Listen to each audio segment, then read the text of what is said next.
महाप्रभु जगन्नाथ जी का आज रथ यात्रा उत्सव हो रहा है।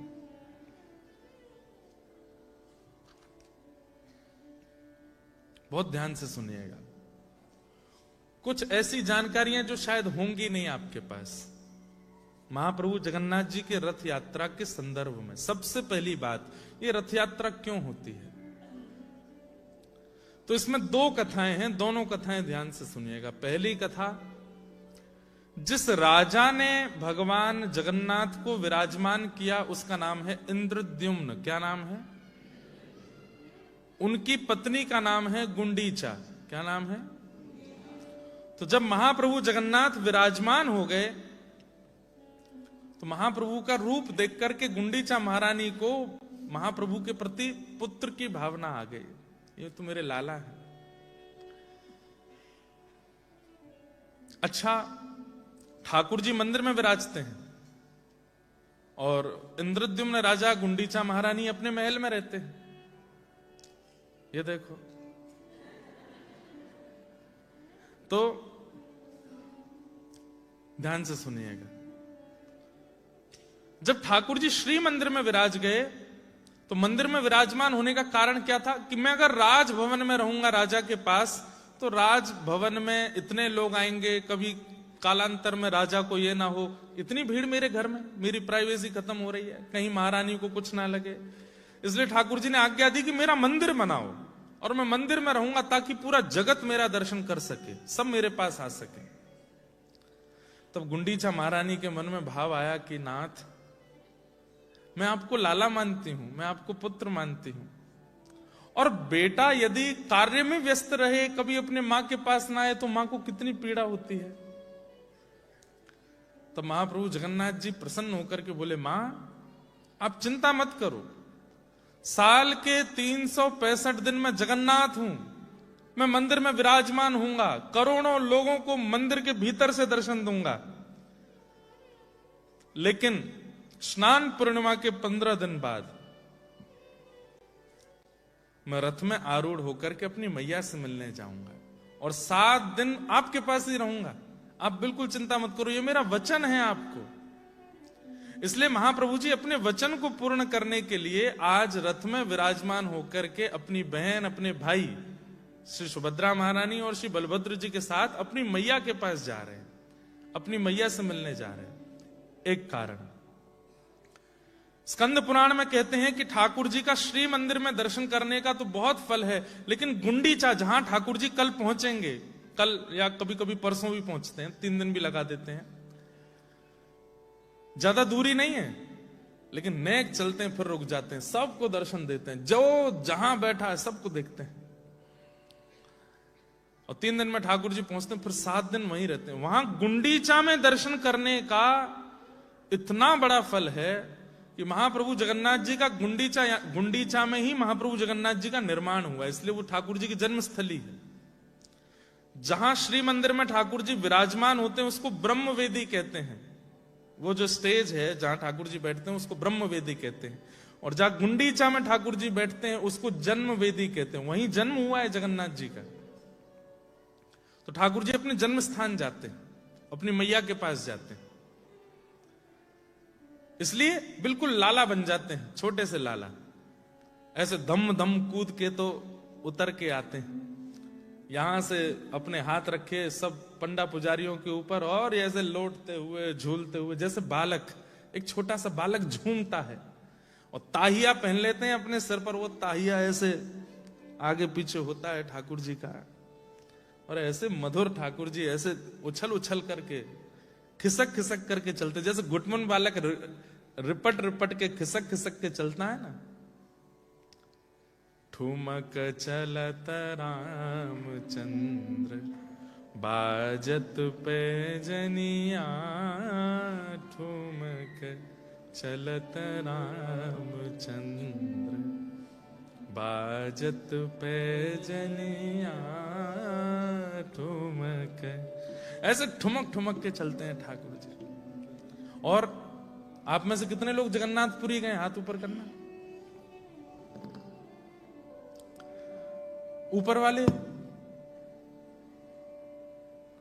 मतलब इतनी जो भी यहां भीड़ बैठी है उसमें से 20% लोग ही गए। कितने लोग नहीं गए वो हाथ ऊपर करो। आज तक जगन्नाथपुरी नहीं गए। चलो चले जाना, पर 3 दिन में यही जगन्नाथ जी का अनुभव आपको करा देंगे, निश्चिंत रहो। बस ध्यान से हमको बोलने देना और सुनते रहना, आपको महाप्रभु जगन्नाथ जी का यही अनुभव होगा। कभी रथ यात्रा के समय जाइए, और जो ठाकुर जी चल के बाहर आते हैं उसको पहुंडी कहते हैं। ठाकुर जी जो सब पंडा पुजारियों, अच्छा कैसे आते हैं, ये हाथ कुछ पंडाओं के ऊपर, ये हाथ कुछ पंडाओं के ऊपर, कुछ नीचे आ जाते हैं, ठाकुर जी की कमर वमर पकड़ लेते हैं। एक ठाकुर जी के पीछे यहां पर रस्सी बांधते हैं, वो पीछे से खींचते हैं, पीछे से खींचते हैं तो नीचे से खिसकते हैं, कभी इधर गिरते हैं, कभी इतने भारी हो जाते हैं, कभी कभी ये पंडा पुजारी नीचे दब जाते हैं ठाकुर जी के, जैसे मानो हंस रहे हो, खेल रहे हो उनके साथ। लेकिन इसके पीछे कारण क्या है? लाखों लोग जो चारों तरफ से ठाकुर जी को देखते हैं, वो ठाकुर जी को देख के कहते हैं, जय हो जगन्नाथ, जय हो जगन्नाथ, कितने प्यारे लग रहे हो, मैं आपको प्रिय हूं तो एक बार मेरी ओर निहारो ना। तो ऐसे चलते चलते ठाकुर जी को अगर वो प्रिय होगा ना, और वो बोल रहा है दूर से कि मैं प्रिय हूं तो एक बार देखो, तो ठाकुर जी ऐसे गिर जाते हैं और फिर उसको देखते हैं। पुजारी लोग सोचते हैं ये गिर क्यों रहे हैं, ये भारी क्यों हो गए, फिर उनको उठाते हैं। फिर इधर से कोई मैया कहती है, अरे मेरे प्राणनाथ मेरे कोई संतान नहीं है, मैं तो आपको ही लाला मानती हूं, एक बार मेरी ओर देखो ना। तो चलते चलते ठाकुर जी फिर ऐसे ऐसे करते, फिर ऐसे गिर जाएंगे, फिर उसको देखें।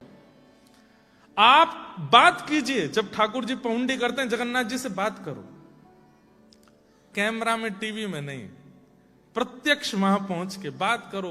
छत पर खड़े होके, अटारी में खड़े होके, भीड़ में खड़े होके कुछ भी पूछ लीजिए, बस ऐसी वस्तु पूछना जिसका उत्तर हां या ना में हो सके। अगर आपने कोई ऐसी वस्तु पूछी जैसे महाप्रभु जी इस जन्म में मुझको मिलोगे आप, तो ठाकुर जी अगर खड़े हैं 5 सेकंड तक नहीं हिले तो समझो नहीं मिलने वाले, खड़े ही। लेकिन जैसे ही आपने पूछा कि हे महाप्रभु जी क्या मुझे प्राप्त हो गए, क्या मेरी भक्ति से आप प्रसन्न हो गए, तुरंत घंटनाद होने लगे और महाप्रभु जी ऐसे ऐसे करके चलने लगे, समझो हाँ बोल रहे हैं, मिलूंगा, तू प्रयत्न कर, प्रयास कर, मैं तुझको मिलूंगा। हां या ना में प्रश्नोत्तर चलता है ठाकुर जी का, जब पहुंडी करते हुए जाते हैं रथ की ओर। अद्भुत है महाप्रभु जगन्नाथ। तो एक कारण ठाकुर जी की जगन्नाथ उत्सव यात्रा का कि गुंडीचा महारानी बुला रही है, और ठाकुर जी ने वचन दिया है कि मैया मैं हर वर्ष आपसे मिलने आऊंगा, तो ठाकुर जी मिलने जाते हैं। दूसरा कारण चैतन्य महाप्रभु ने प्रकट किया, ध्यान से सुनो। ठाकुर जी को वृंदावन से गए 100 वर्ष हो गए थे,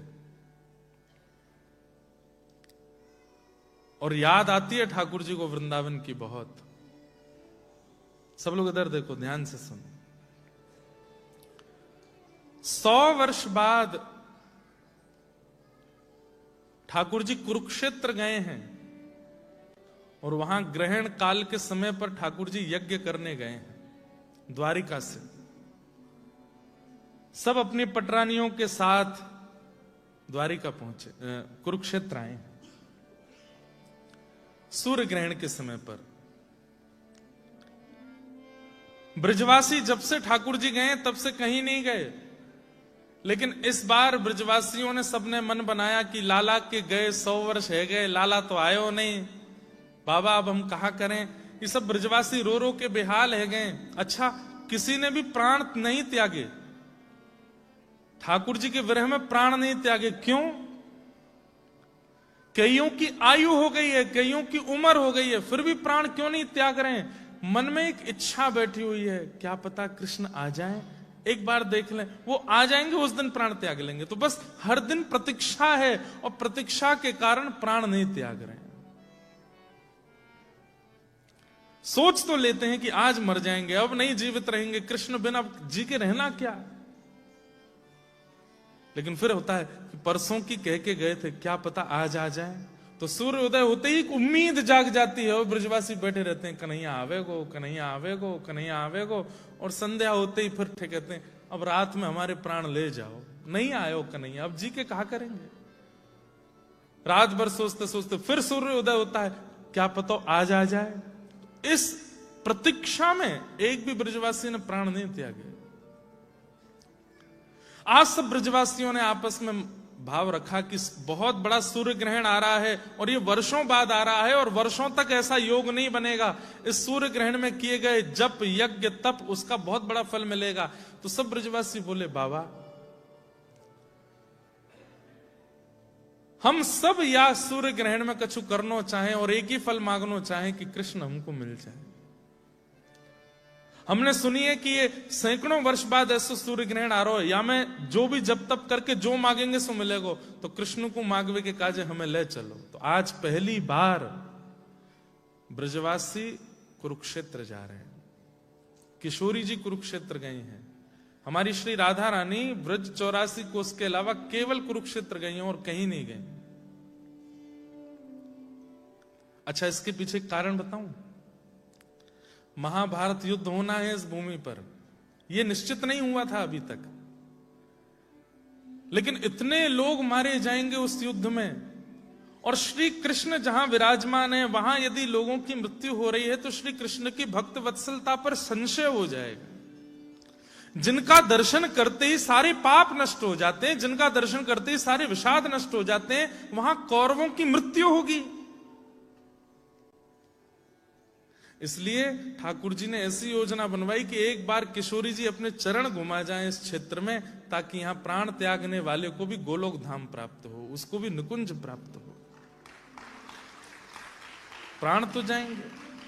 बहुत सी कथाएं हैं, अब सब याद आ जाएंगी तो मैं तो 12 बजे तक बोलते ही रहूंगा,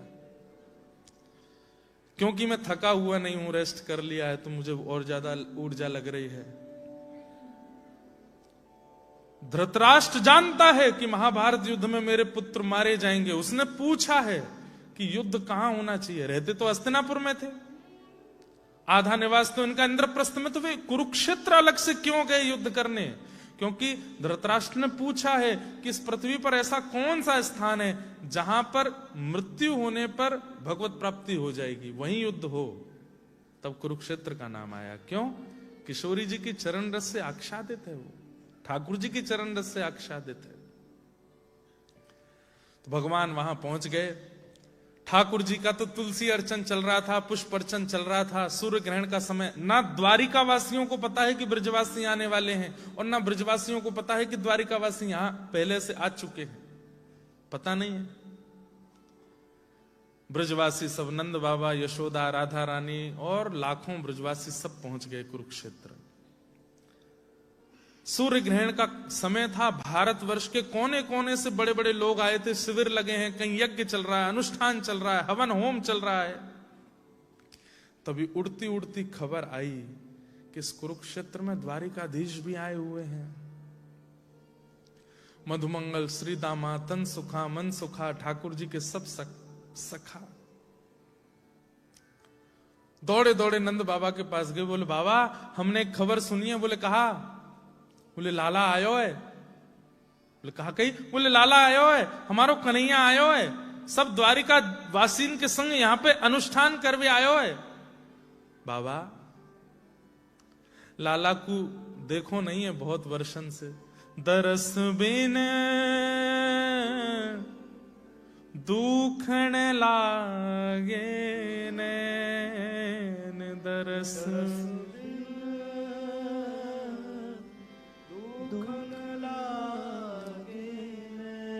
सब लोगों से प्रार्थना, बहुत सावधानी से सुनिएगा।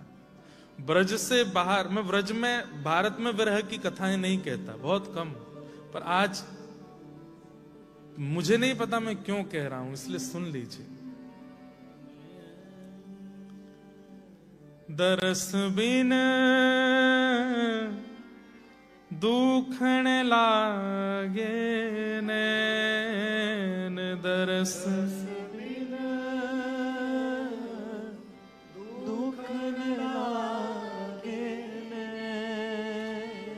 जब से तुम बिछड़े पिय मोरे, जब से तुम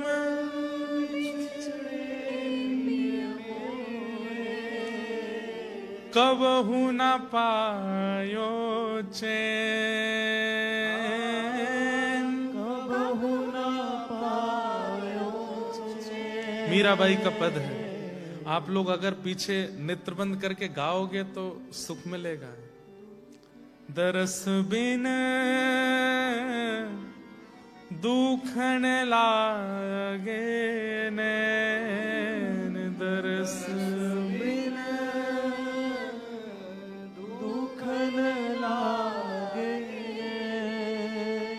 सबद सुनत मेरी छतिया कांपे, सबद सुनत मेरी छतिया कांपे। बंधुओं, इस पद को वही समझ सकता है जिसने अपने जीवन में विरह का अनुभव किया होगा, बहुत व्याकुल रहा होगा, बहुत पीड़ा का अनुभव जिसने किया होगा, ठाकुर जी से मिलने में जो बहुत विक्षोभ का अनुभव जिसने किया होगा, वही इस पद को समझ सकता है। जब किसी की याद में व्याकुल होते हैं ना, कोई उसका नाम भी बोल देता है ना, तो शरीर के रोंगटे खड़े हो जाते हैं। एडिलेड में अभी कथा थी तो वहां मैंने 8 प्रकार के सात्विक भावों के बारे में चर्चा की थी कि भक्त के अंदर कुछ लक्षण दिखने लगते हैं और वो उसी के अंदर दिखते हैं जिसके अंदर विरह होगा। जो ठाकुर जी के दर्शन करना चाहता है पर दर्शन कर नहीं पाता, धाम जाना चाहता है पर जा नहीं पाता, कथा सुनना चाहता है लेकिन बहुत बाउंडेशन से नहीं जा पाता, प्रसाद पाना चाहता है लेकिन नहीं मिलता। और मुझे ऐसा लगता है ये सारे लक्षण यहां रहने वाले लोगों को तो बहुत ज्यादा होते हैं।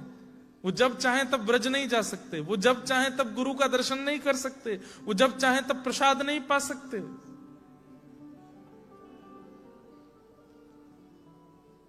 विरह कैसा होता है कि कोई नाम भी ले दे प्रेमी का तो कांप जाते हैं हम।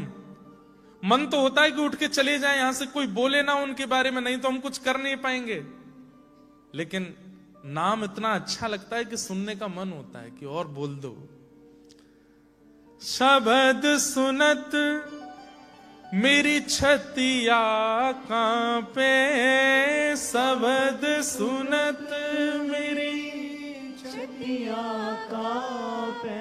पर मीठे लागे बैन,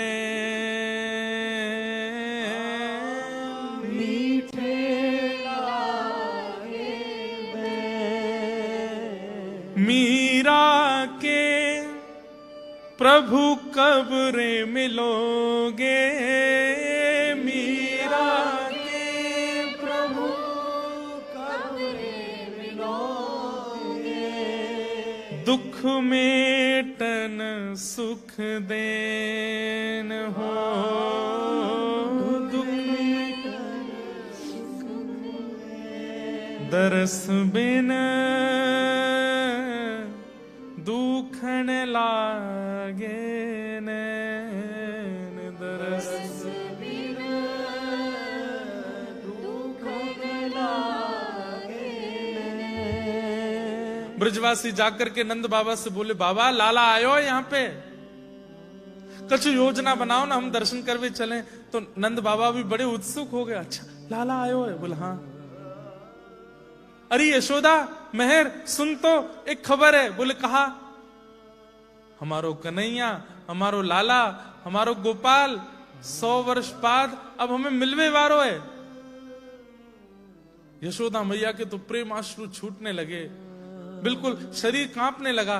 और नंद बाबा ने जाके संभाला। यशोदा मैया बोली कैसे मिलेगो? बोले हमने सुनिए बहु कुरुक्षेत्र आयो भयो है। यशोदा मैया बोली मुख को ले चलो। मुख अब तो छटपटाने लगी, जैसे जल बिन मछली वैसे ले चलो, मुख को ले चलो। 200 वर्ष की अवस्था हो गई है यशोदा मैया की। नंद बाबा लेके जा रहे हैं पर बीच रास्ते में पूछते जा रहे हैं, अरे मधुमंगल? बोल हाँ।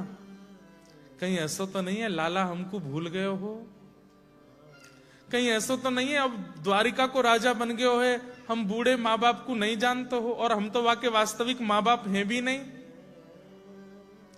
मधुमंगल बोले नहीं, मैं अपने कन्हैया के बारे में सब सुन सकूं, पर मैं एक बात जानूं। बोले कहा, वो हम ब्रजवासी तो बहुत प्रेम करे, वो भले ही राजा बन गए, भले ही वाकई 16,000 ब्याह है गए, भले ही वो देवकी वसुदेव को लाला है, लेकिन नंद बाबा यशोदा आप जो हैं वैसो कोई ना है सके वाके काजे।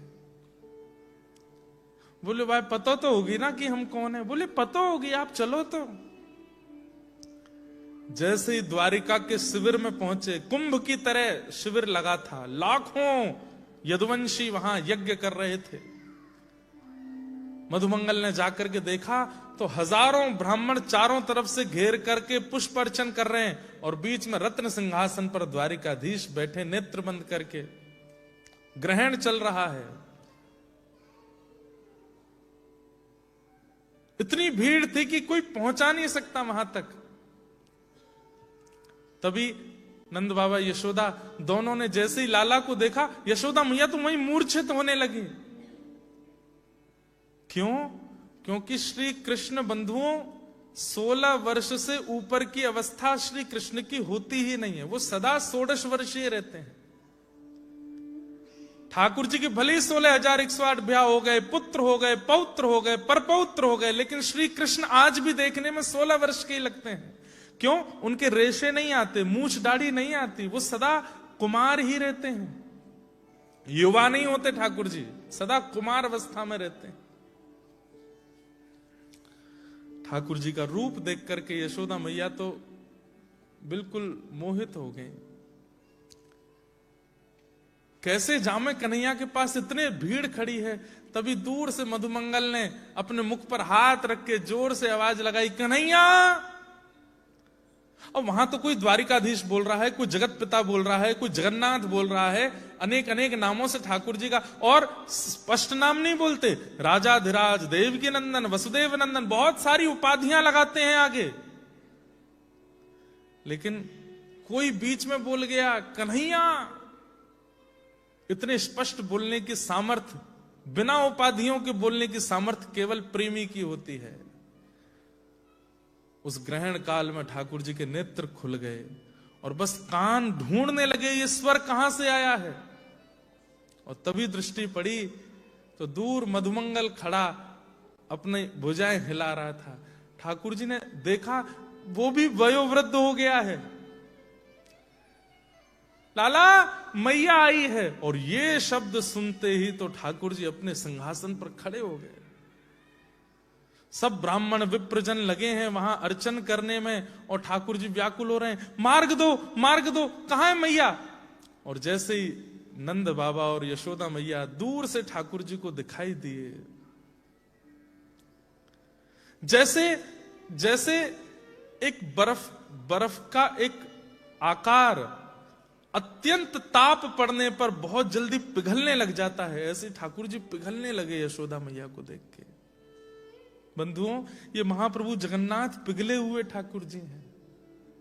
ये भुजाएं ब्रजवासियों की याद में खड़ी हो गई हैं ठाकुर जी की, कोई लाओ ब्रजवासियों को मेरे हृदय से लगा दो। प्रेम विगलित भगवान है महाप्रभु जगन्नाथ।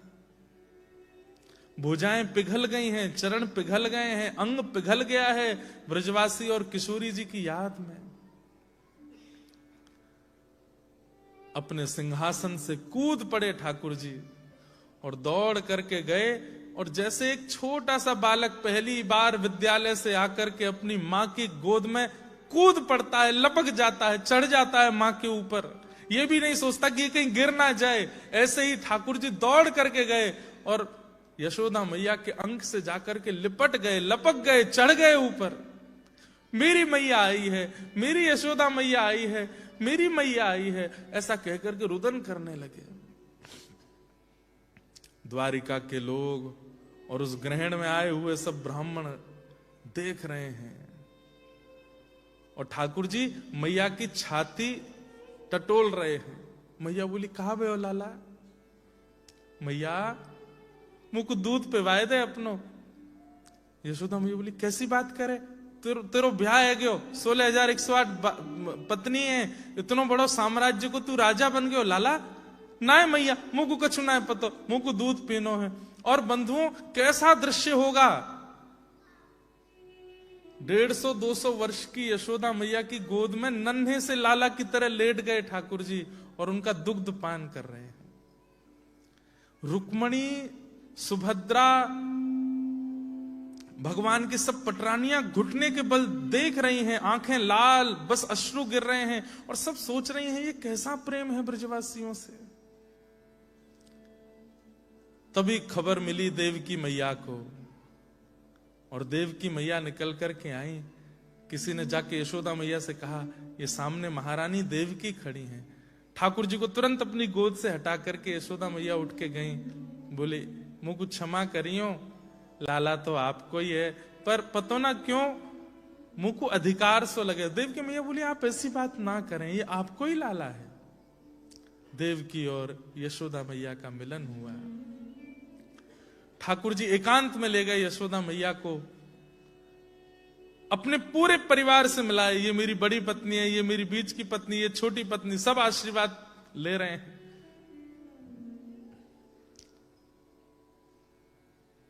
तभी किसी ने ठाकुर जी के कान में कहा, मधुमंगल श्रीदामा में से किसी ने कहा कि किशोरी जी भी आई हैं। और किशोरी जी की बात सुनते ही ठाकुर जी रोक नहीं पाए स्वयं को। मैया आप विराजो, मैं अभी आऊं। और ठाकुर जी तुरंत उठ करके गए। अब सबका ध्यान तो श्री कृष्ण पर ही रहता है, तो क्या करें, अपने कक्ष में जाकर के अपने मुकुट को उतारा, सिर पर स्वाफी बांधी, एक पगड़ी पहनी, अपने मुखमंडल से पत्रावली का श्रृंगार हटा दिया, अपने मुख को ढका, अपने आभूषण आदि उतार दिए और बिल्कुल जैसे पता ना चले काली कमली ओढ़ करके निकल पड़े किशोरी जी से मिलने। वहां किशोरी जी ललिता, विशाखा आदि सखियों के साथ अपने शिविर में बैठी हैं और बैठे बैठे अचानक से किशोरी जी बोलती हैं, ललिता ऐसा क्यों लग रहा है द्वार पर कृष्ण खड़े हैं। ललिता जी बोली, अरे कृष्ण नहीं आएंगे, हमें ये तो पता है कि वो कुरुक्षेत्र में ही है, पर वो नहीं आएंगे, वो बहुत व्यस्त हैं, लाखों सब उन्हीं के दर्शन करने आए हैं, इतने बड़े बड़े ब्राह्मण वेदज्ञ सब उनके साथ हैं, वो नहीं आएंगे। किशोरी जी बोली, ललिता मैं सब भूल सकूं लेकिन श्री कृष्ण के अंग की सुगंधी नहीं भूल सकती। और इस समय जो बाहर खिड़की से हवा आ रही है उसमें कृष्ण के अंग की सुगंध है, तू एक बार देखियो कहीं कृष्ण खड़े हैं क्या। ललिता, विशाखा आदि सखियों ने जाकर के जैसे ही द्वार पर देखा तो आंखें लाल हैं और श्री द्वारिकाधीश कृष्ण वहां खड़े हैं। भीतर बुलाया। किशोरी जी नजर नहीं मिला रही हैं, नीची नजर करके बस खड़ी हैं। आज 100 वर्ष बाद श्री कृष्ण आए हैं। ठाकुर जी ने आते ही पहले किशोरी जी को प्रणाम किया। हे राधे वृषभानु भूप तनय, हे पूर्ण चंद्रानने। हे किशोरी जी मेरो प्रणाम स्वीकार करो। बंधुओं, एक बहुत बड़ी बात सीखने की इस प्रसंग में यह है कि एक भी ब्रजवासी ने ठाकुर जी से शिकायत नहीं करी कि लाला तू परसों के कह के गयो, आयो क्यों नहीं, किसी ने नहीं कहा। क्योंकि प्रेम में शिकायत होती ही नहीं है, और जहां शिकायत हो वहां प्रेम है इसका संशय है। ठाकुर जी चरणों में जैसे ही अपना सिर रखते हैं इतने में किशोरी जी हाथ पकड़ ले, नहीं नहीं श्याम सुंदर आप ये कहा कर रहे हैं, आप हमें आपको प्रणाम कर रहा हूं। सब सखियां ठाकुर जी को प्रणाम करने लगी। ठाकुर जी बोले, मैं आप लोगन के प्रेम के ऋण से कभी उर्ण नहीं है पाऊंगा, मुझको क्षमा करियो, पर या विश्व के कल्याण के लिए मुझको ब्रज छोड़ना पड़ो। किशोरी जी बोली, ये सब बात नहीं करनी है, आप पधारे, बड़ी कृपा। और तब किशोरी जी ने ठाकुर जी का श्रृंगार किया और श्रृंगार करके फिर किशोरी और सब सखियों ने ठाकुर जी के संग रास विहार किया। रास विहार करके ठाकुर जी लौट करके गए। रुक्मणी आदि ने जैसे ही आज श्याम सुंदर को देखा तो कहते हैं कि रुक्मणी आदि सब पटरानियां मूर्छित होने लगी। क्यों? श्री कृष्ण को इतना सुंदर पहले नहीं देखा था। आज किशोरी जी ने श्रृंगार, बहुत विस्तृत प्रसंग है लेकिन मैं सूक्ष्म सूक्ष्म स्पर्श कर रहा हूं। रथ यात्रा क्यों हुई? रुक्मणी आदि सब सखियों के मन में भाव आया कि हम भी जाएंगी राधा रानी का दर्शन करने। बंधुओं, जैसे ही गई हैं शिविर में तो एक सूक्ष्म अभिमान था भगवान की पत्नियों में कि हम बहुत सुंदर हैं, ये व्रज नारियां, ये तो गैया चराती हैं, गोबर थापती हैं, ये हमारे सामने क्या लगती होंगी जिनकी याद में कृष्ण इतना रोते हैं। जैसे ही शिविर में प्रवेश किया तो घुंघराले केश, चंद्रमा और सूर्य को भी लज्जित करने वाला तेज मुख का जैसे ही दिखा, सब पटरानियां चरणों में प्रणाम करने लगी, हे किशोरी जी, हे राधा रानी, हमारा प्रणाम स्वीकार करो। तब उस सखी ने कहा, मैं किशोरी जी नहीं हूं, मैं तो दासी हूं, किशोरी जी तो भीतर बैठी। रुक्मणी आदि पटरानियां मन में विचार करने लगी, दासी इतनी सुंदर है तो स्वामिनी कितनी सुंदर होंगी। और अंदर और अंदर और अंदर, मतलब जब मान पूर्ण रूपेण खत्म हो गया, मैं कौन हूं यह भी रुक्मणी जी भूल गई, तब मुख्य द्वार में प्रवेश हुआ और वहां श्री किशोरी जी पौड़ी हैं, सो रहे हैं, लेटी हैं। क्यों?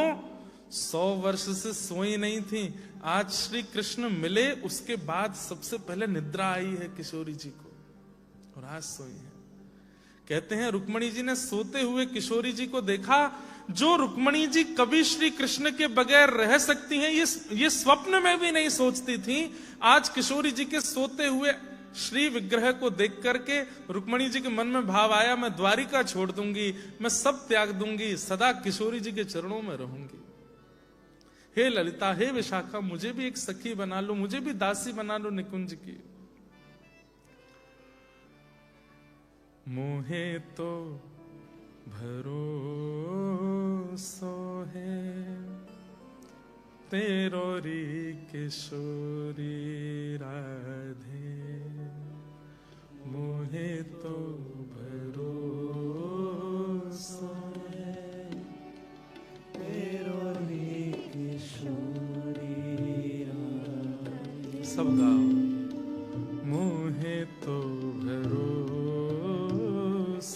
है तेरो री किशोरी राधे, मोहे तो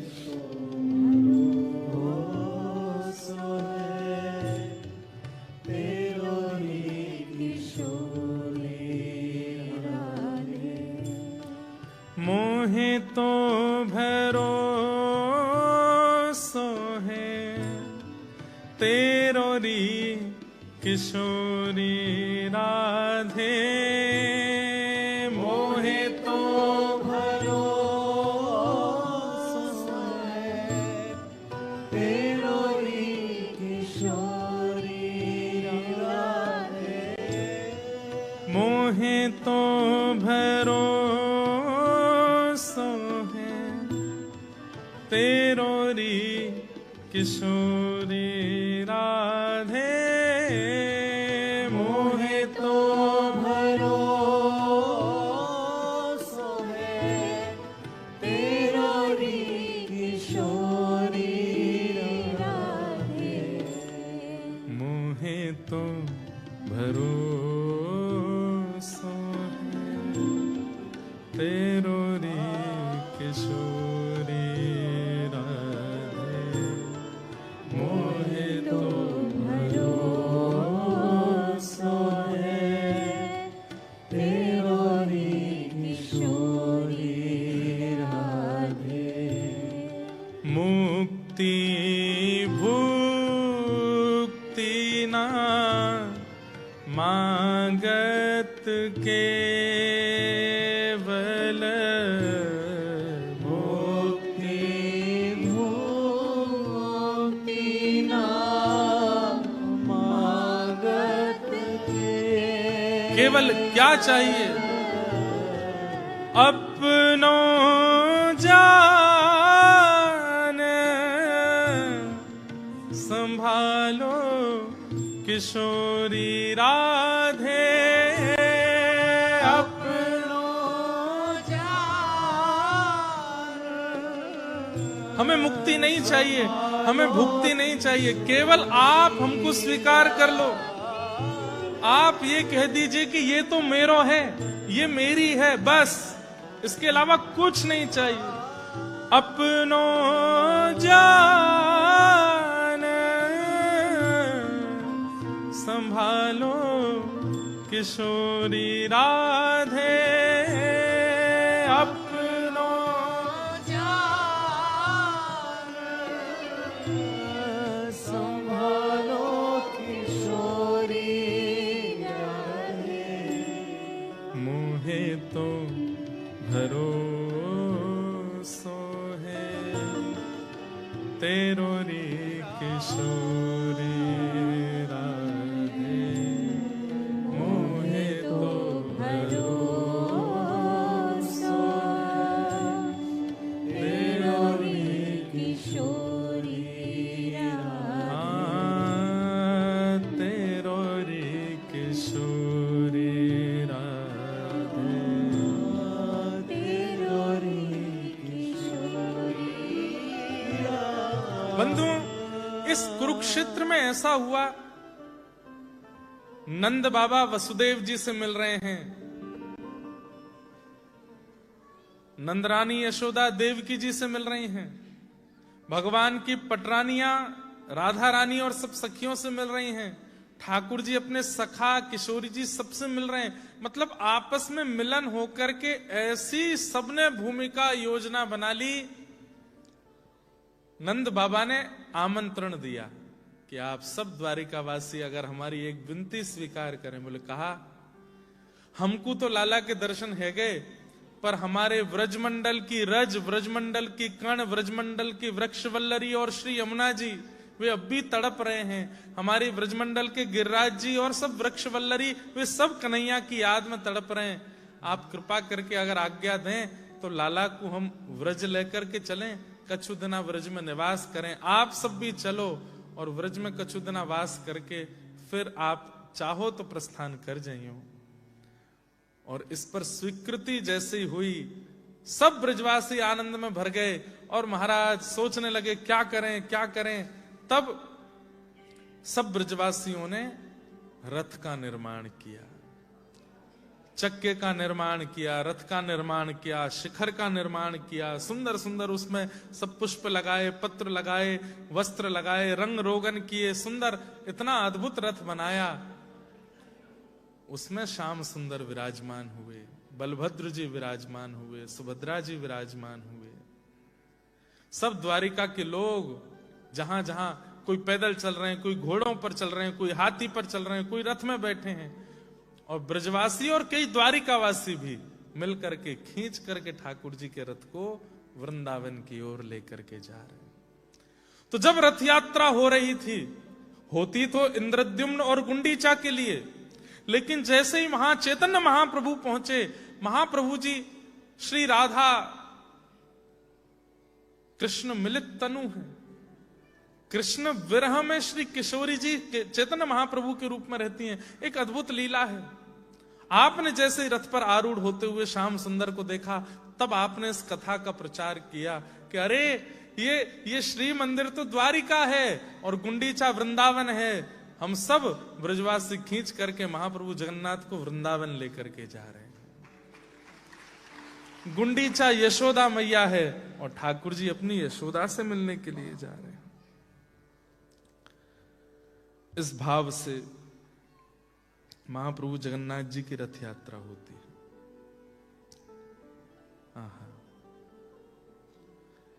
इस भाव से महाप्रभु जगन्नाथ रथ में विराजमान होते हैं।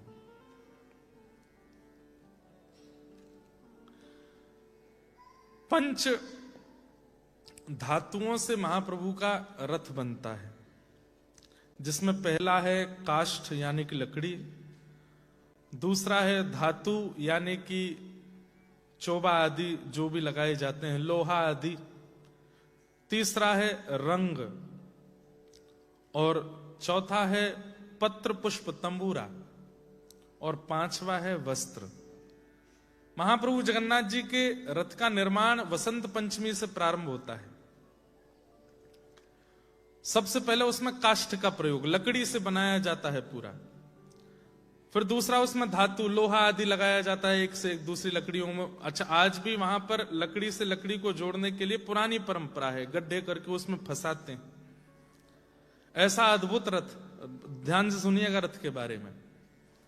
काष्ठ से बनता है, फिर उसमें धातु लगती है, दूसरी वस्तु, तीसरी उसमें रंग होता है, बहुत सुंदर रंग बनते हैं। चौथा उसमें पत्र पुष्प आदि से उसको सजाया जाता है।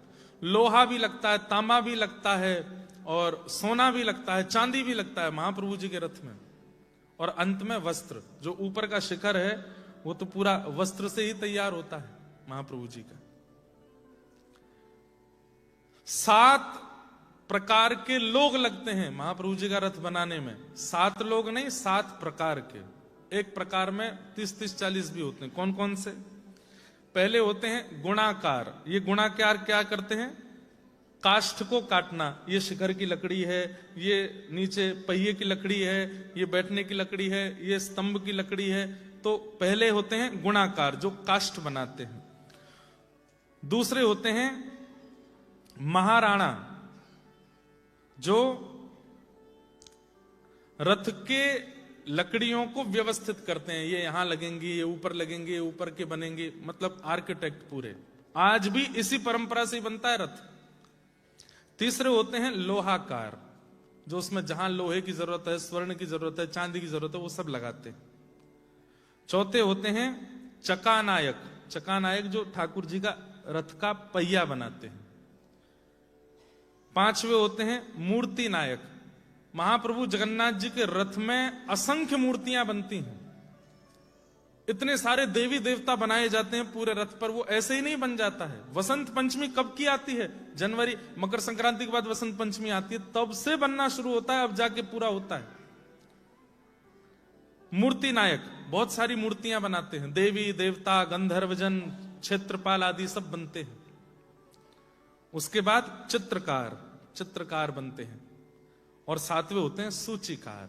सूचीकार जो वस्त्र सिल करके ठाकुर जी के पूरे रथ का ऊपर का कपड़ा बनाते हैं। ये 7 प्रकार के लोग महाप्रभु जी के रथ में लगते हैं। कौन कौन? गुणाकार, महाराणा, लोहाकार, चकानायक, मूर्ति नायक, चित्रकार और सूचीकार। ये लोग मिलकर के महाप्रभु जी का रथ निर्माण करते हैं। महाप्रभु जगन्नाथ जी के रथ का नाम है नंदी घोष। क्या नाम है? नंदी घोष रथ है, जिसमें 16 पहिए होते हैं। और ये 45 फीट का लगभग रथ बनता है। नंदी घोष इसका नाम है। 16 इसमें पहिए होते हैं। ये लाल और पीले कलर का होता है। और महाप्रभु जगन्नाथ जी के रथ के जो सारथी हैं वो हैं दारुक सारथी। दारुक इनका रथ चलाते हैं। फिर दूसरा रथ सुभद्रा जी का है दर्प दलन। क्या नाम है? दर्प दलन। ये 43 फीट का होता है, 43 फीट्स का। और इसमें होते हैं 12 पहिए, 12 चक्के होते हैं। और इनके जो रथ चलाने वाले हैं उनका नाम है अर्जुन। पतिदेव ही रथ चलाते हैं, पत्नी बैठी है पीछे। तो अर्जुन इनके रथ के चालक होते हैं। इनके घोड़ों के भी नाम हैं। महाप्रभु जी के घोड़े अलग, इनके अलग, इनके अलग। ये होता है लाल और काले कलर का श्री सुभद्रा जी का रथ। और फिर आता है ताल ध्वज। ये बलभद्र जी का रथ है। इसमें 14 पहिए होते हैं और ये भी 45 फीट का होता है। दोनों भैयाओं के बराबर समान। बहन जी का थोड़ा छोटा रथ है। इसमें 14 पहिए होते हैं और इसका जो वर्ण है वो है लाल और हरा। उस रथ में श्री बलभद्र जी चलते और इनका रथ चलाती हैं मालिनी। ये 3 रथ इस प्रकार से चलते हैं। अब इसमें एक बात, शास्त्राज्ञा करते हैं रथ का संकेत क्या है, भगवान क्या सिखाते हैं रथ से। तो 5 धातुओं से रथ का निर्माण होता है। काष्ठ से, रंग से, धातु से, पुष्प पत्रों से और वस्त्र से। ऐसे ही हमारा शरीर भी 5 धातुओं से बनता है। कौन कौन से धातु हैं? पृथ्वी, अग्नि, जल, वायु, आकाश, ये पंच तत्व हैं। लेकिन देखने में भी हमारी पंच तत्व का दर्शन होता है। कौन कौन से? मांस, अंदर हड्डी, रुधिर यानी कि रक्त, चौथा त्वचा, और पांचवा नख, नाखून। इन पंच तत्वों से शरीर बना। तो महाप्रभु जगन्नाथ जी कह रहे हैं कि भाई रथ तो बन गया, रंग रोगन तो हो गया, वस्त्र तो चढ़ा दिया, उसमें सोना चांदी भी लगा दिया, सब कुछ कर दिया, पर उस रथ की सार्थकता तब होगी जब मैं उसमें जाके बैठूं। ऐसे ही ये शरीर रूपी रथ तो बन गया है। मांस भी बहुत अच्छा है, रक्त भी बहुत अच्छा है, विटामिन भी बहुत खाते हो आप लोग हैं, त्वचा भी बहुत बढ़िया बढ़िया बढ़िया क्या बोलते हैं चीजों का प्रयोग करके बढ़िया कर ली, परफ्यूम भी लगा लिया, वस्त्र भी बहुत अच्छे पहन लिए, रंग रोगन भी अच्छा कर रखा है, एक चीज भी इधर उधर नहीं होती है, सब कुछ बहुत बढ़िया है, जुल्फें भी बहुत बढ़िया हैं। लेकिन मैं यदि तुम्हारे इस रथ में नहीं बैठा हूं शरीर में, तो इस रथ की कोई। एक बार लक्ष्मी जी और ठाकुर जी में छोटी सी लड़ाई हो गई। लक्ष्मी जी बोली, भले ही पूरी दुनिया आपकी हो, लेकिन मेरे आगे आपके उपासक भी फीके हैं। ठाकुर जी बोले, कैसे? तो लोग बाग अर्थी लेके जा रहे थे, राम नाम सत्य है, गोविंद नाम सत्य है, गोपाल नाम सत्य है। तो लक्ष्मी जी बोली, देखो आपकी महिमा, किसी व्यक्ति की मृत्यु पर पूरी दुनिया क्या गा रही है? राम नाम सत्य है, कृष्ण नाम सत्य है, गोविंद नाम सत्य है। सब रो रहे हैं और आपका नाम गा रहे हैं, लेकिन मैं अपना चमत्कार दिखाऊं? बोले दिखाओ। तुरंत आकाश से सोना चांदी की वर्षा होने लगी। अर्थी लेकर के जा रहे थे, कोई रो रहा था, चाचा जी कहां चले, मेरे पिताजी का हो गया, भाई साहब कहां, मेरे मित्र मेरा यार था। और जैसे ही सोना चांदी बरसा, ठाकुर जी देखने लगे। इतने में सब भागे सोना चांदी उठाने के लिए, जेबों में भरने के लिए। 4 लोग नहीं गए, वो अर्थी पे ही खड़े थे। फिर थोड़ी देर बाद उन्होंने सोचा, यार ये तो चले गए, ये कुछ संपत्ति मिल रही है, थोड़ी देर चाचा जी थोड़ा वेट करो। नीचे रख के गए, उठा के लाए, थोड़ी अपनी जेबों में भर लिया। लक्ष्मी जी बोली, देखा आपने, पूरा विश्व भले ही आपका है, पर मेरा प्रभाव कितना है देख रहे हैं आप? आपके भजनानंदी भजन छोड़ के भाग जाते हैं। ठाकुर जी बोले, देवी एक बात सुनो। बोले, हाँ। सब गए, वो अर्थी पर जो लेटा वो क्यों नहीं गया? सब गए, पर वो क्यों नहीं गया? वो तो जा ही नहीं सकता। क्यों नहीं जा सकता? उसमें प्राण ही नहीं। बोले, ना, उसमें मैं नहीं हूं, मैं ही तो परमात्मा हूं, मैं ही तो प्राण हूं, मेरे कारण ही तो पूरा विश्व जीवित रहता है। यदि मैं किसी के अंदर नहीं हूं, मैं यदि किसी का त्याग कर देता हूं, वो कुछ नहीं कर सकता। फिर लक्ष्मी जी चरणों में गिर गई, बोले क्षमा करो। बोले, इंसान नहीं करता, ये आपको देख के दौड़ता भी मैं, ओहो मेरी पत्नी बरस रही है, ले लो। जिसमें मैं नहीं हूं वो आपके पास भी नहीं जा सकता। तो रथ तो भले ही निर्माण हो गया, इस रथ को आप लेके ऑस्ट्रेलिया भी आ गए, इस रथ का विवाह भी करा दिया सुंदर कन्या से, सुंदर पुरुष से। इस रथ के छोटे छोटे बालक भी हो गए, पर इस रथ को कितना भी अद्भुत बना लीजिए, कितना भी सोना चांदी से इसको सजा लीजिए, कितने भी रंग रोगन कर लीजिए, इस रथ की सार्थकता तब होगी जब इसके हृदय पटल पर महाप्रभु जगन्नाथ बैठेंगे। नहीं तो इस रथ की कोई वैल्यू नहीं है। आपको पता है, इतने बड़े बड़े रथ बनते हैं, महाप्रभु जगन्नाथ जी के मंदिर में वापस लौट जाने के बाद कहां चला जाता है रथ? पता है आपको? जैसे ही महाप्रभु जी उतरते हैं रथ से, रथ यात्रा पूरी होगी, अब उसी दिन से टूटना शुरू हो जाता है, वो अपने आप टूट जाता है। उसके चक्के टूट जाते हैं, ऊपर का टूट जाता है, नीचे सब जगह से अपने आप वो जीर्ण शीर्ण होना शुरू हो जाता है। बोली लग जाती है, लोग चक्के खरीद ले जाते हैं, पर महाप्रभु जी के जाते ही वो रथ चटकने लगता है। तो इसलिए शरीर है, पर इसमें अगर महाप्रभु नहीं बैठे हों तो फिर शरीर का क्या फायदा? तन तो है, पर इस तन में ठाकुर जी को विराजमान करो। महाराज जब ये रथ बना ना ठाकुर जी का, तो इस रथ में कैसे कैसे रंग हैं, कैसी कैसी मूर्तियां हैं, इसमें कैसे कैसे भाव हैं।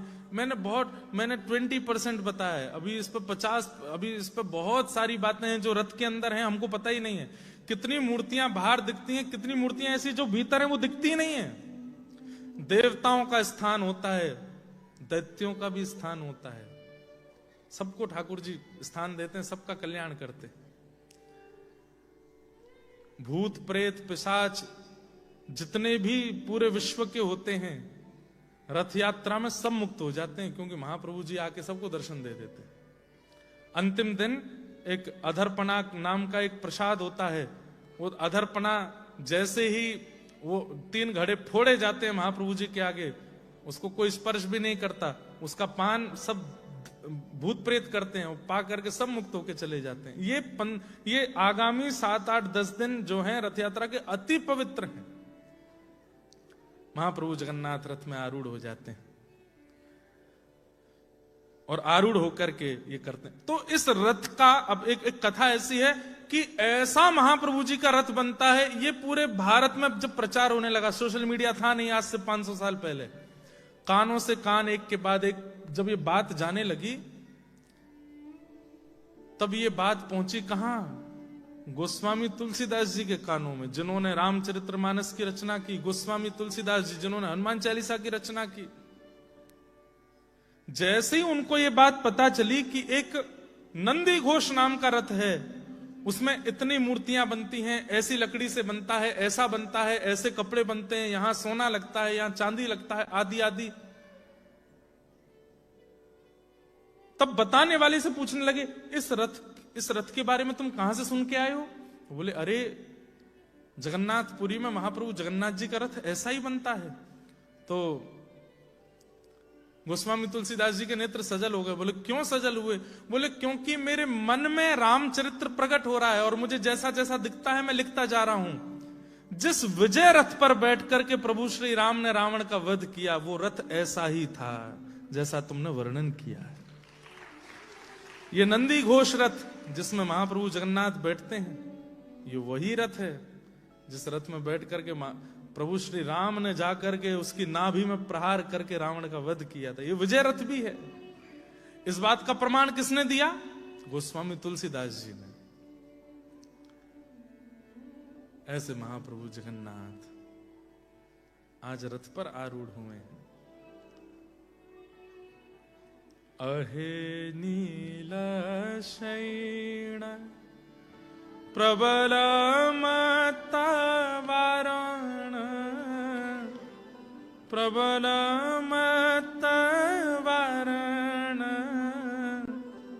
मुआरत नलिनी बनकु कर दलन। अहे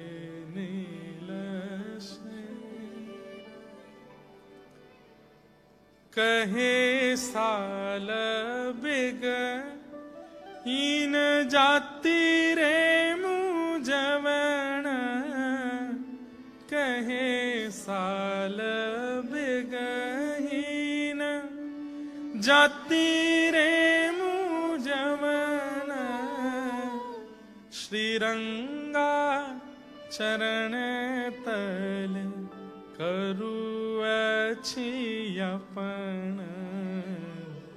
अहे नील शैल। एक मुस्लिम भक्त है महाप्रभु जगन्नाथ का, उसकी मां ब्राह्मणी है पर पिता मुस्लिम है, यवन है, कालबेग जिनके पुत्र सालबेग। लेकिन मां जगन्नाथ जी की इतनी बड़ी भक्त थी कि अपने पुत्र को महाप्रभु जगन्नाथ जी का भक्त बना दिया। आज वो अपने घर की छत पर खड़े होकर के इस स्तुति को गाते हैं और महाप्रभु जगन्नाथ जी का विशाल नंदी घोष रथ रुक जाता है, लाखों लोगों के खींचने पर भी नहीं चलता। तब महाप्रभु जी राजा गजपति को आज्ञा करते हैं कि मेरा एक भक्त मुझे पुकार रहा है, उसके आर्तनाद को सुन के मेरा हृदय बहुत व्यथित हो रहा है, उसको बुलाओ मेरे पास। और तब सालबेग को बुलाया जाता है। श्री साल वेग जैसे ही आते हैं, महाप्रभु जगन्नाथ का रथ अपने आप चलने लग जाता है। रथ के ऊपर चढ़ने को किसी की आज्ञा नहीं है। शंकराचार्य जी चढ़ सकते हैं, गजपति महाराज और केवल दैतापति और मंदिर के पुजारी पंडा, बस, और इनके अलावा कोई रथ के ऊपर नहीं जा सकता। लेकिन जैसे ही साल वेग आया, भगवान ने आज्ञा की इसको ऊपर लेके आओ, मेरे हृदय से लगाओ। साल वेग ने महाप्रभु जगन्नाथ को हृदय से लगाया और जैसे ही दंडवत प्रणाम किया, बहुत देर हो गई नहीं उठे। पुजारियों ने जैसे ही देखा तो साल वेग ने अपने प्राण त्याग दिए महाप्रभु जी के चरणों में। छोटे से बालक, आज भी साल वेग की वहां समाधि है।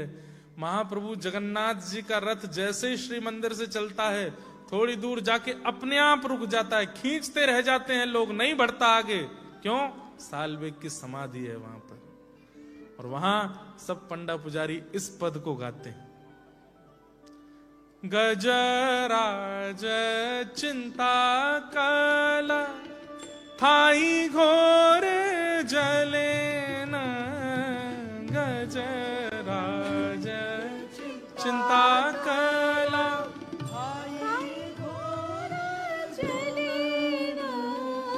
चक्र पेशी नक्र नासी उधरी लयपन अहे नील।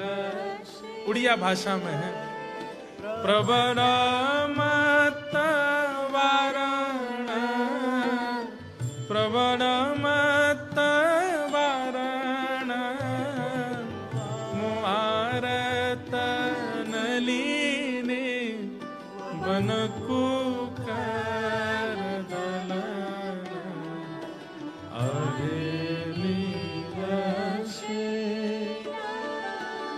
प्रबल मता वरण, प्रबल मता वरण, मुआरत नलिनी बनकु कर दलन अहे नीलशे। साल वेग स्तुति गाते हैं और महाप्रभु जगन्नाथ मदमस्त होकर के एक भाव से, निकुंज भाव से तो अब द्वारिका से वृंदावन जा रहे हैं, और वास्तविक भाव से इंद्रद्युम्न राजा और गुंडीचा पर कृपा करने जा रहे हैं। ऐसे महाप्रभु जगन्नाथ रथ पर आरूढ़ होकर के निकले। बंधुओं, एक छोटी सी बात और बता दूं। निर्गुण और सगुण दो प्रकार के उपासक होते हैं। निर्गुण उपासक कौन? जो किसी मूर्ति को नहीं मानते, जो किसी भगवान की आकृति को नहीं मानते, जिनके लिए भगवान शून्य है, भगवान निराकार है, निर्गुण है, उनके कोई गुण नहीं, कोई आकृति नहीं, कोई रूप स्वरूप नहीं है। पहले निर्गुण ही थे, निर्गुणी ही थे इस पृथ्वी पर, तब आकृति नहीं थी भगवान की। तब वे सब निर्गुणी बैठ करके भगवान का स्मरण करते थे। उनके लिए भगवान की आकृति क्या है? काला आकाश, अमावस्या की रात्रि जैसी, बस नेत्र बंद करके कुछ नहीं दिखता है, उसी का चिंतन वे करते रहते हैं। यही परमात्मा है। एक दिन शब्द सुनाई दिया, मेरे प्रिय भक्तों, तुम मेरा स्मरण तो करते हो, मेरा चिंतन तो करते हो, पर इससे केवल, तानपुरा थोड़ा हल्का, पर इससे केवल तुमको सुख मिलता है, मुझको नहीं मिलता। तुम मेरा नेत्र बंद करके स्मरण करते हो, जो सिद्धि प्राप्त करना चाहते हो प्राप्त हो जाती है, मुक्ति प्राप्त करना चाहते हो प्राप्त हो जाती है, जो उपलब्धि प्राप्त करना चाहते हो प्राप्त हो जाती है, पर मेरा क्या? तब सब निर्गुणी भक्तों ने कहा, नाथ आपको सुख कैसे मिलेगा? बोले, मेरा सुख तो है, मेरे उत्सव करो, मेरा स्नान कराओ, मेरा श्रृंगार करो, आरती करो, मेरे सामने नाचो गाओ, उछल करके मेरा भोग लगाओ, खूब प्रेम करो, जैसे एक संसार में संबंध निभाया जाता है मेरे साथ निभाओ। तब निर्गुण भक्तों ने कहा, आपकी तो कोई आकृति नहीं है, फिर हम कैसे करें? हे नाथ, जब शब्द सुनाई दे रहा है तो इसका मतलब मुख भी है, तो कृपा करके हमें अपने मुख का दर्शन कराओ ना। तब कहते हैं उस विशाल निर्गुण निराकार ब्रह्म जो सबके चित्त में बैठा था, तो सबसे पहला अधर दिखाई दिया महाप्रभु जगन्नाथ जी का अधर, वो लाल लाल प्रसन्न मुद्रा का अधर। महाप्रभु जगन्नाथ जी का रूप कैसा है? बिल्कुल काली निशा, और उसमें केवल दो ही चीज दिखती है, अधर और नेत्र। तो सबसे पहले अधर दिखाई दिए, अधर देख करके सब निर्गुण निराकारी प्रसन्न हो गए, जय हो, क्या सुंदर अधर हैं ठाकुर जी के। अच्छा, महाप्रभु जगन्नाथ जी के दो ही अंग दिखते हैं ज्यादातर, मुख, अधर और नेत्र। इसका तात्पर्य क्या है? अधर का मतलब, अधर इस बात का प्रमाण है कि ये बोलवे वाले ठाकुर जी हैं, ये बोलते हैं, कोई सुनने वाला चाहिए।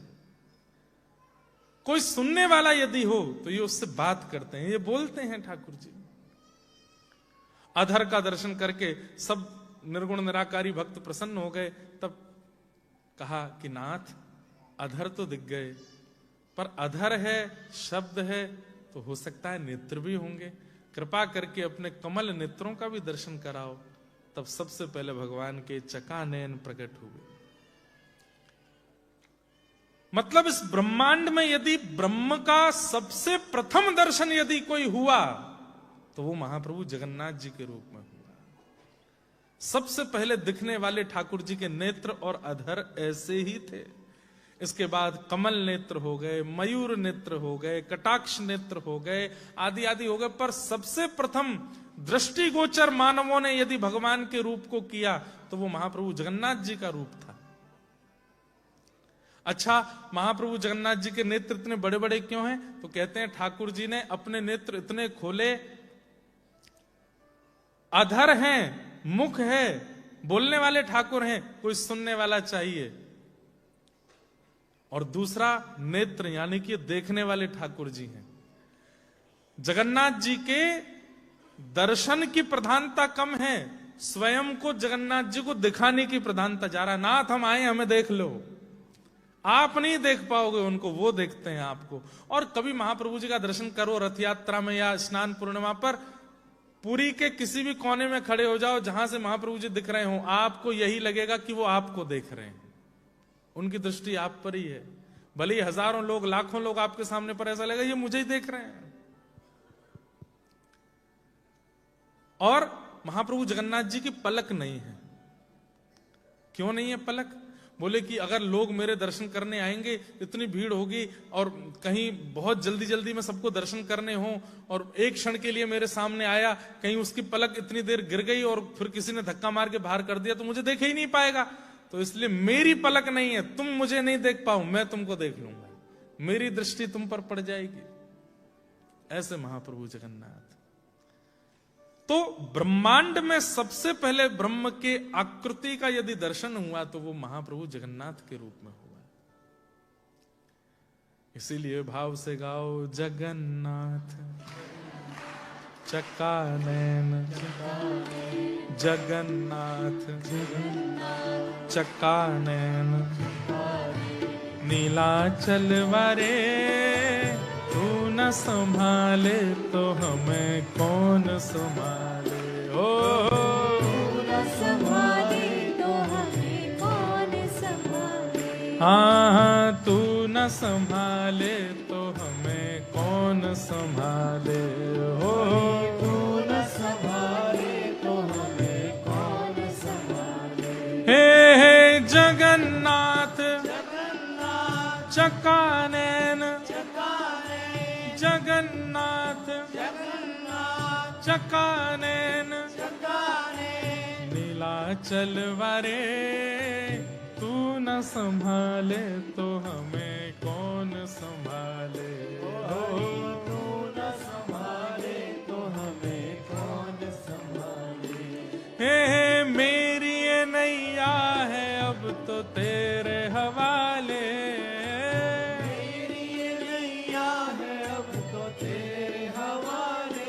हाँ, मेरी ये नैया है अब तो तेरे हवाले।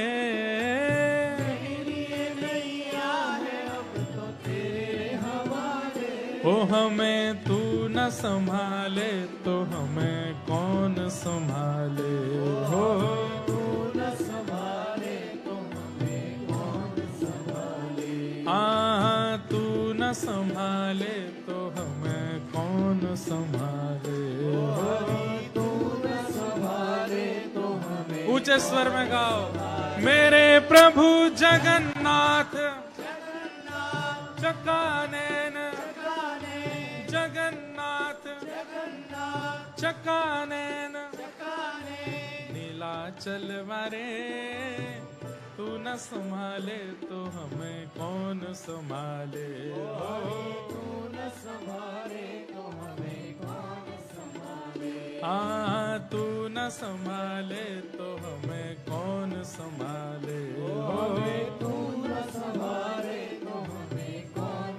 संभाले हे बलभद्र सुभद्रा संग आप विराजे बलभद्र सुभद्रा संग आप विराजे बलभद्र सुभद्रा संग आप विराजे बलभद्र सुभद्रा संग आप विराजे ओ हमें तू न संभाले तो हमें कौन संभाले हो तू न संभाले तो हमें कौन संभाले हाँ तू न संभाले तो हमें कौन संभाले हो तू न संभाले तो हमें कौन संभाले मेरे प्रभु मेरे प्रभु जगन्नाथ आपकी संख्या तो हजारों में है लेकिन लग रहा है कि 10-20 लोग गा रहे हों अरे ऐसे नहीं पूरे स्वर में जोश में गाओ हमें पता है काम से सीधे आए हो थक रहे होंगे लेकिन आज महाप्रभु जगन्नाथ रथ में विराजमान हुए हैं भाव से यही सोचो कि महाप्रभु जगन्नाथ की रथ यात्रा में हम सम्मिलित हो रहे हैं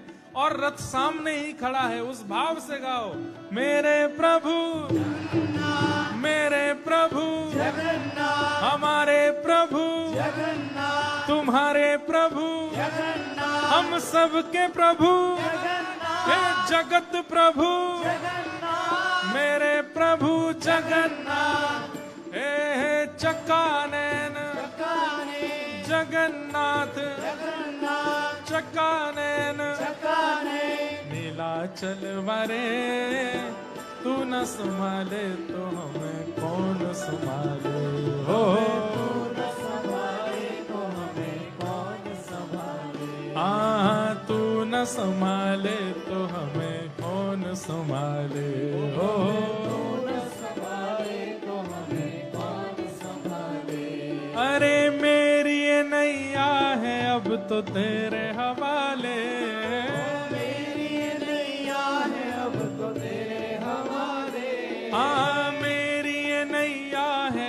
अब तो तेरे हवाले मेरी नैया है अब तो तेरे हवाले ओ हमें तू न संभाले तो हमें कौन संभाले हो तू न संभाले तो हमें कौन संभाले हाँ तू न संभाले तो हमें कौन संभाले हो तू न संभाले तो हमें कौन संभाले मेरे प्रभु जगन्नाथ जगन्नाथ चकानैन चकाने ऐसे नहीं गाना है हे जगन्नाथ जगन्नाथ चकानैन चकाने जगन्नाथ जगन्नाथ चकानैन चकाने नीलाचल वारे तू न संभाले तो हमें कौन संभाले तू न संभाले तो हमें कौन संभाले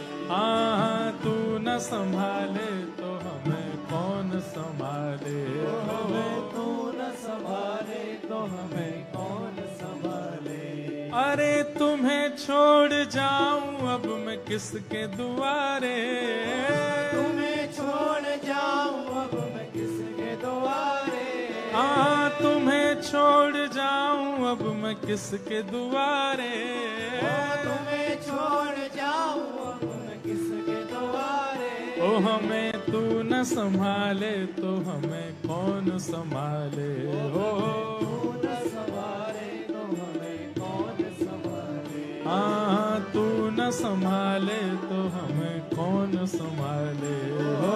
तू न संभाले तो हमें कौन संभाले। मेरे प्रभु जगन्नाथ जगन्नाथ चकानैन चकाने जगन्नाथ जगन्नाथ चकानैन चकाने हे जगन्नाथ जगन्नाथ चकानैन चकाने जगन्नाथ जगन्नाथ चकानैन चकाने नीलाचल मरे तू न संभाले तो हमें कौन संभाले हो। तू न संभाले तो हमें कौन संभाले।